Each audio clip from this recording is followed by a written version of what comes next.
Hello friends, आपके सामने हम सेकेंडरी स्कूल एग्जामिनेशन 2025 अगर आप मैट्रिक की परीक्षा देने वाले हैं तो आपको गणित का ये पेपर हम लेकर आपके सामने हाजिर हैं।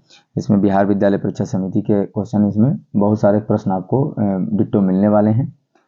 तो आपको अगर आपकी गणित की परीक्षा है तो आपके लिए क्वेश्चन बहुत ही फायदेमंद साबित होगा। तो आप एक बार ज़रूर इस प्रश्न को पूरा देख लें। तो आइए, इसमें सेकेंडरी स्कूल एग्जामिनेशन 2025 इसमें कुछ नियम हैं जो आपके सामने हम इसको पढ़ देंगे। और इसमें गणित का अनिवार्य कंपलसरी पेपर है और इसमें विषय कोड आपको 10 है। विषय कोड 110 दिया जा रहा है, विषय कोड 110, जिसमें कुल प्रश्न होते हैं 100 और इसमें आपको प्रश्नों की संख्या 100 है।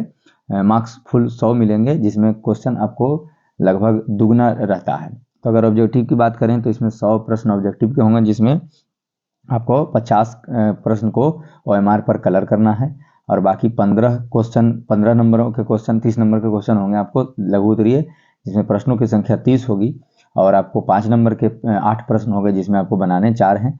तो 30, 20, 50 और 50, 100। तो आइए आपको हम इसमें प्रश्नों के से अवगत कराएं। इसमें परीक्षार्थी अपना उत्तर पत्रक पर OMR के 10 अंकों को अवश्य लिखना है। ये 10 लिखना होगा।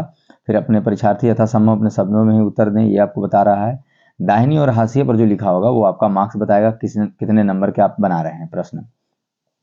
उसके बाद आपको बता रहा है कि 15 मिनट एक्स्ट्रा पढ़ने का समय दिया जाएगा और ये आपको हमने पहले ही बता दिया है कि 50 प्रश्न ऑब्जेक्टिव में बनाने हैं और 15 प्रश्न लघु उत्तरीय में और बाकी दीर्घ उत्तरीय में, और कोई भी इलेक्ट्रॉनिक गैजेट आपको नहीं ले जाना है।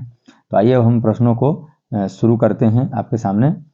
पहला प्रश्न बता रहा है कि निम्न में कौन परिमेय संख्या है। तो परिमेय संख्या कौन है, इसमें आपको ऑप्शन नंबर सी आपको परिमेय संख्या है।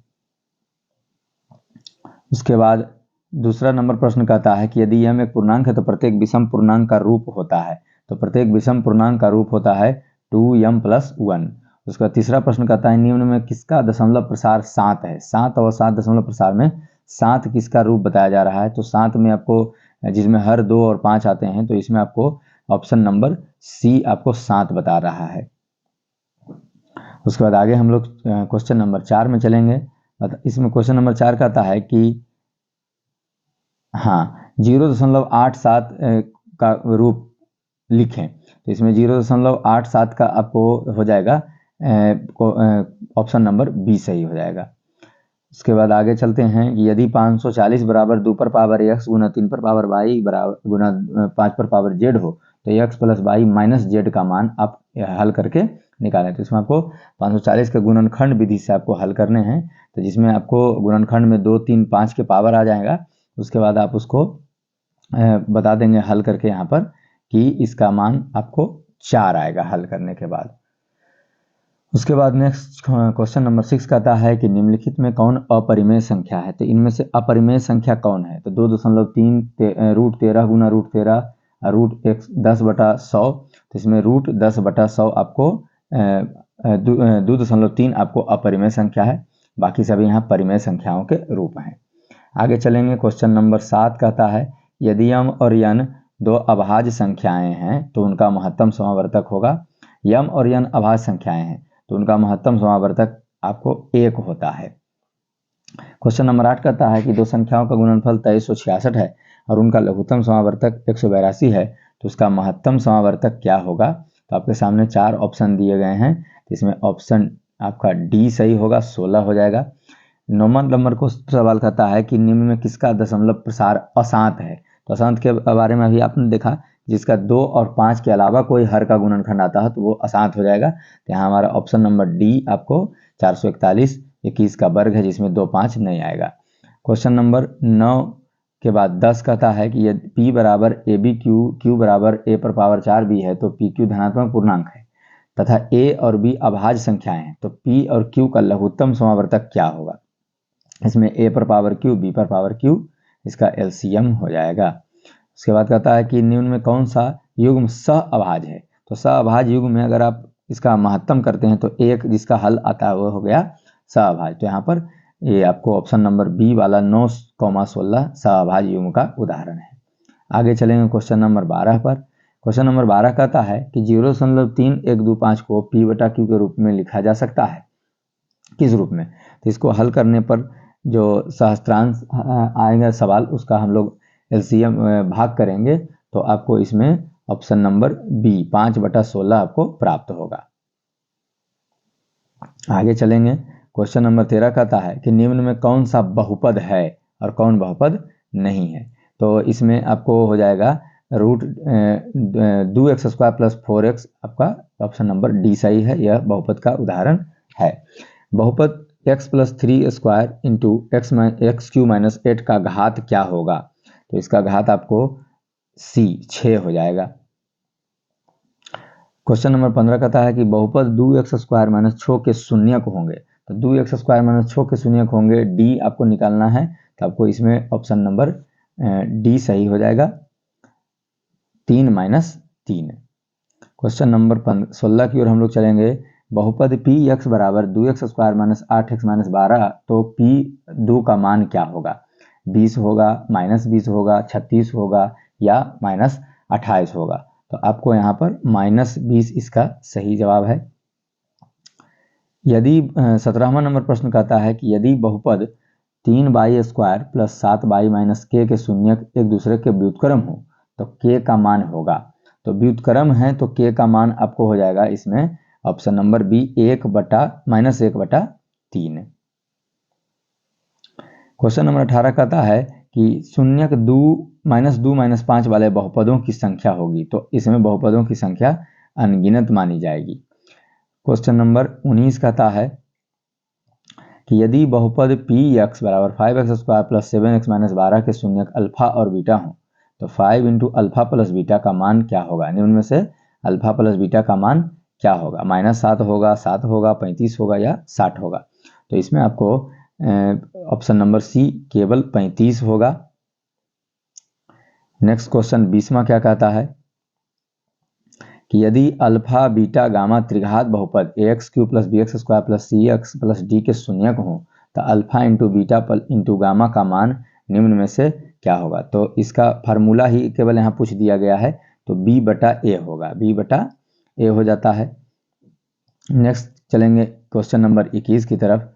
यदि रेखाएं 5x + py बराबर 6 और 15x + 9y बराबर 12 है तो p का मान निम्न में से क्या होगा? तो p का मान निम्न में से आपको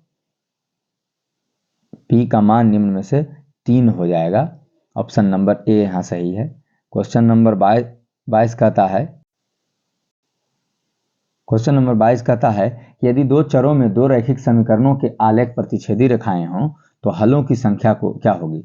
कोई हल नहीं, सिर्फ एक, अनंत हल या इनमें से कोई नहीं। तो इसमें अनंत हल आपको देखने को मिलेगा यदि प्रतिच्छेदी रेखाएं हैं। तो यदि 5x - 8y = 0 तथा 10x - 18y = 0 तो x तथा y के मान क्या होंगे?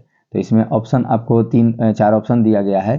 कहता है कि x = 5, y = 0, x = 0, y = 8, और c कहता है कि x = 0 और y = भी 0 और x = 1 और y = भी 1 होगा। तो इसको आप किसी भी समीकरण के पद से हल करेंगे तो आपको x = 0 और y = भी 0 मान प्राप्त होंगे।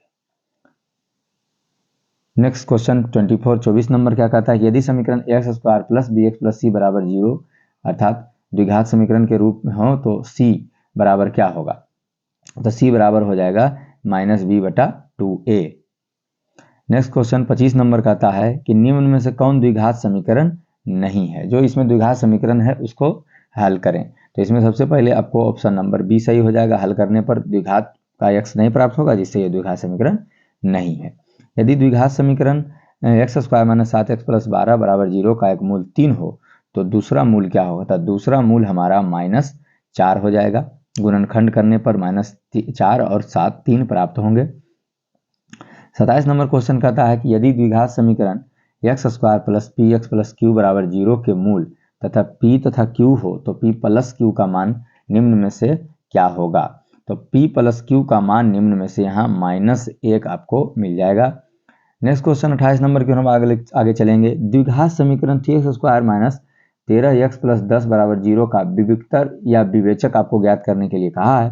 तो जब हम विवेचक इसका ज्ञात करेंगे तो हमें केवल 49 प्राप्त होगा। यहाँ ऑप्शन में -49 भी है, तो आप इसमें 49 प्राप्त आपका हो जाएगा। 29 नंबर सवाल कहता है कि x इंटू 2x प्लस 5 बराबर 0 के मूलों का गुणनफल क्या होगा। तो 5/2 होगा, 0 होगा, -5/2 होगा या 2/5 होगा। तो इसमें -5/2 होगा, b/a के हिसाब से आपको। निम्न में कौन समांतर श्रेणी का पद है और कौन नहीं है। तो इसमें समांतर श्रेणी का पद जो है उसके बारे में आपको लिखा गया है। जिसमें समांतर श्रेणी का पद आपको ऑप्शन नंबर डी 1, 1/2, 3/2, 2 अंतराल ऐसे करके आपको 1, 1/2 वाला पद, यानी ऑप्शन नंबर डी हमारा समांतर श्रेणी है, बाकी समांतर श्रेणी में नहीं है। 31 नंबर सवाल कहता है कि यदि समांतर श्रेणी 12, 10, 8 का कौन सा पद 0 हो जाएगा। तो 31 सवाल है कि 12, 10, 8 का कौन सा पद 0 हो जाएगा। तो इसमें 8वां पद भी 0 हो जाएगा। क्वेश्चन नंबर 32 क्या कहता है, ये भी एपी से ही है कि समांतर श्रेणी -5, -1, 3, 7 का सार्वंतर क्या देखने को मिलेगा। तो क्वेश्चन नंबर 32 का सही ऑप्शन आपको हो जाएगा बी -4। क्वेश्चन नंबर 33 क्या कहता है कि यदि समांतर श्रेणी का पहला पद ए और सार्वंतर डी है तो प्रथम n पदों का योगफल निम्न में से क्या होगा। तो प्रथम निम्न हो जाएगा आपका, ये फार्मूला है, इस फार्मूला से आपको n into n plus 1/2। 34 number प्रश्न कहता है कि यदि समांतर श्रेणी का nवां पद tn बराबर 3n 3 - 4n तो t5 का मान आपको क्या होगा। तो 3 - 4n तो t5 का मान हो जाएगा हमारे 17। क्वेश्चन नंबर 35 कहता है कि यदि समांतर श्रेणी का समान पद 17 - 5n है तो इसका सार्वंतर क्या होगा। 5 होगा, -5 होगा, 12 होगा या 0 होगा। तो इसमें 35 नंबर सवाल में कहता है कि आपको ऑप्शन नंबर सी सही है, 12। क्वेश्चन नंबर 36 कहता है कि प्रथम n विषम प्राकृत संख्याओं का योगफल आपको क्या होगा। तो इसमें n इंटू n प्लस 1, इसमें विषम हो तो n प्लस 1 आपको हो जाएगा। 37वां नंबर सवाल कहता है कि यदि 18, x, y -3 समांतर श्रेणी में है तो x प्लस y का मान निम्न में से क्या होगा। तो x प्लस y का मान निम्न में से आपको 21 हो जाएगा। नेक्स्ट क्वेश्चन 38 क्या कहता है कि यदि a तथा b पूरक कोण है तो निम्न में से क्या मान होगा। तो साइन b, सेक a बराबर कौसेक b। तो इसमें ऑप्शन नंबर बी सही है, सेक a बराबर उसका पूरक हो जाएगा कौसेक b। क्वेश्चन नंबर 39 कहता है कि यदि कौस 90 डिग्री माइनस थीटा तो उसका मान क्या होगा। तो कौस 90 डिग्री का आपको हो जाएगा हाँ साइन थीटा। 40 नंबर क्वेश्चन कहता है कि cos square 27 degree minus sine square 63 degree बराबर क्या होगा। तो ये चूंकि पूरक कोण है तो पूरक कोणों के आधार पर घटने के बाद 90 डिग्री में, तो इसमें ऑप्शन नंबर बी आपका 0 हो जाएगा। फिर कहता है कि साइन 2 थीटा बराबर 2 साइन थीटा सत्य है जब थीटा बराबर मान है। 2 थीटा बराबर 2 साइन थीटा, तो इसमें आपको 0 डिग्री, ऑप्शन नंबर डी सही है। यदि साइन थीटा बराबर 4/5 हो तो टेन थीटा बराबर क्या मान हो जाएगा। तो साइन थीटा बराबर 4/5 तो टेन थीटा बराबर 3/4 आपको यहाँ ऑप्शन नंबर बी सही है। 43वां नंबर सवाल कहता है कि यदि टेन थीटा बराबर 1/√7 तो sec square theta minus ten square theta का मान क्या हो जाएगा। तो इसमें आपको 1 हो जाएगा। 44वां नंबर सवाल कहता है कि 1 - टेन स्क्वायर 45, 1 + टेन स्क्वायर 45 बराबर आपको क्या मान इसमें हो जाएगा। तो इसमें हो जाएगा 0। 45वां नंबर सवाल कहता है 3 cot स्क्वायर 60 डिग्री बराबर क्या मान होगा। तो 1/3 होगा, 1 होगा, 3 होगा, √3 होगा। इसमें आपको ऑप्शन नंबर बिल्कुल सही है आपका ऑप्शन नंबर 1, इसमें बी सही है, 1 हो जाएगा मान।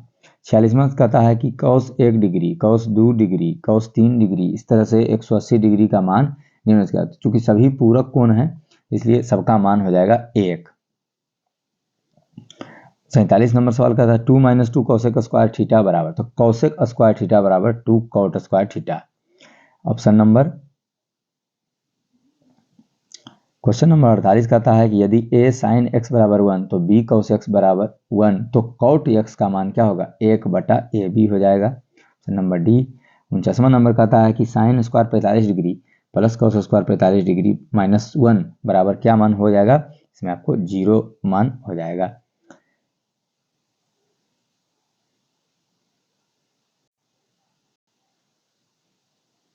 और क्वेश्चन नंबर 50 कहता है -tan² a + 1/1 - sin² a का मान निम्न में से क्या होगा। तो हल करने पर हमें आपको -1 मान प्राप्त होगा। उसके बाद ये 50 तक आपको ऑब्जेक्टिव सवाल पूरे हुए। उसके बाद आपको 50 तक ही बनाने हैं, तो आप 50 उसके बाद आगे भी प्रश्न है, आप चाहें तो इसको आप देख सकते हैं या स्क्रीनशॉट लेना चाहते तो लें। फिर आगे हम सब्जेक्टिव सवाल को आपके सामने रखते हैं।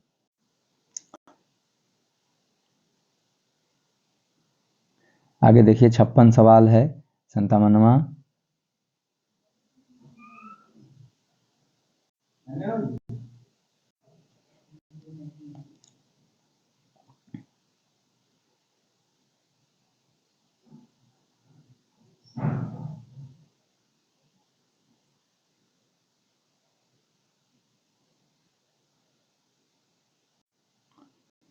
फिर 80 सवाल उसके बाद आपको हम ले जाते हैं लघु उत्तरीय और दीर्घ उत्तरीय सवालों की तरफ। आप इसको भी हल कर लें। इसमें भी कुछ नोटिस दिया गया है कि लघु उत्तरीय प्रश्न संख्या 1 से 30 तक लघु उत्तरीय प्रश्न हैं। इनमें से किन्हीं 15 प्रश्नों के उत्तर, यानी कि 30 सवाल में 15 प्रश्नों के उत्तर आपको देने हैं और हर प्रश्न के लिए आपको 2 नंबर मिलेगा। सवाल कर रहा है कि सिद्ध करें √2√3 एक अपरिमेय संख्या है। फिर सवाल नंबर 2 कहता है कि फिर आपको संख्या 144 का एलसीएम है। फिर क्वेश्चन नंबर 3 देखिए आपके सामने चल रहा है। फिर क्वेश्चन नंबर 4 भी आपको बहुपदों के शून्यक ज्ञात करने के लिए कहा है। क्वेश्चन नंबर 5 भी आपको घात ज्ञात करने के लिए कहा है। आप अगर देख सकते हैं तो क्वेश्चन 7, फिर आपके सामने विवेचक ज्ञात करने के लिए प्रश्न संख्या 8, फिर आपको 9, सवाल संख्या 10 भी आपके सामने चल रहा है, 11 है एपी से जुड़ा सवाल है, फिर ये 12 भी एपी से जुड़ा है। मतलब कि आप इसमें 50 सवाल आपको 30 नंबर के बनाने हैं, तो आपको 30 सवाल दिया गया है, जिसमें से 15 सवाल बनाएंगे जिसमें आपको एक प्रश्न के 2 नंबर दिए जाएंगे, तो 30 नंबर यहाँ से आपको मिल जाएगा। उसके बाद आगे आपको दीर्घ उत्तरीय प्रश्न में भी हम आपको ले चलेंगे। दीर्घ उत्तरीय प्रश्नों की संख्या कुल 8 होगी। ये देखिए 23वां सवाल त्रिभुज से जुड़ा सवाल है और 24 सवाल कहता है वृत्त से स्पर्श रेखा खींचने के लिए वृत्त की त्रिज्या ज्ञात करने के लिए कहा गया है। फिर आपको 26 नंबर में माध्य ज्ञात करना है और 27 नंबर में आपको वृत्त के चाप से त्रिज्या की लंबाई ज्ञात करना है। 28वां नंबर बेलन से जुड़ा सवाल है और 29वां प्रायिकता से जुड़ा सवाल है और 30वां है भी प्रायिकता से ही। उसके बाद बात करते हैं दीर्घ उत्तरीय प्रश्न। दीर्घ उत्तरीय प्रश्न में भी क्या नियम है ये भी आपको जानना चाहिए कि प्रश्न संख्या 31 से 38 दीर्घ उत्तरीय प्रश्न है, जिनमें से 4 ही प्रश्न के जवाब, यानी कुल क्वेश्चन आपको 8 होंगे तो आपको जवाब 4 ही के ही देने हैं। इनमें से 4 सवाल के आपको 5-5 नंबर के 20 नंबर आपको प्राप्त हो जाएंगे। तो इसमें सवाल किया है ग्राफीय विधि से समीकरण ज्ञात करना है। उसके बाद चतुर्भुज से जुड़ा सवाल है, इसमें समकोण त्रिभुज को सिद्ध करना है और ये 34-35 सवाल, ये 36वां साइन थीटा वाला त्रिकोणमिति से आपको सिद्ध करना है और आपको 37वां सवाल माध्यिका ज्ञात करने हैं। 38 सवाल कहता है कि लंबवृत्तीय शंकु। इस तरह से आपको 100 नंबर के सवाल पूरे हुए। वीडियो आपको अच्छा लगे तो लाइक शेयर कमेंट करें। Thank you.